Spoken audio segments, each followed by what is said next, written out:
Hi, is this 2004 calling? Yeah, I think it is. Okay, you wondered why I'm saying that. I'm saying that because this phone does look like it's a decade old. But I'm Kent German, and I'm here to give you a first look at the Samsung Gravity Q. Now, I know this isn't a criticism, trust me, when I say that this phone does look like from another time, because I recognize that there are a lot of people that probably want a phone like this. Well, maybe not a lot, but few people that probably want this. They want something that doesn't require a data plan, which is this kind of phone. They want something with a physical keyboard, and they want something that's just not really complicated with a lot of features they're not going to use. This phone definitely fits the bill for all of that. It is only $153 of course, with T-Mobile service. That means you don't need a contract. You can just put a few dollars down. You can pay it off in monthly installments, or you can pay it off all at once. But that's a pretty reasonable price for a phone that doesn't chain you to T-Mobile for 2 years. It is pretty small, so of course you want to remember that. It does have a small screen. It's not very bright. It's not very colorful. It doesn't have a lot of graphics. It does have 5 home screens, so you can cycle between them. You can actually place widgets on the home screen, so you can get to things like your email, any of the features that you use pretty often. So that's something we wouldn't have seen a long time ago, but it is nice. The screen is pretty responsive to your touch. There seems to be a little bit of a lag, but not too bad, so I wouldn't worry about it.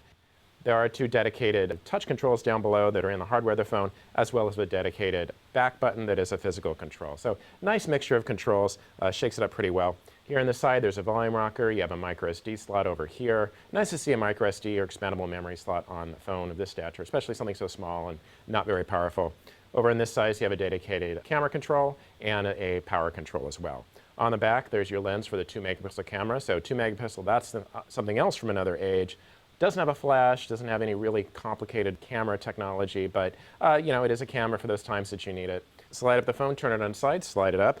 You'll see that the screen automatically rotates. There's no accelerometer, so the screen isn't going to rotate if you tip it like this. It will rotate, though, when you open the phone. Down below, there is a 4-row keypad.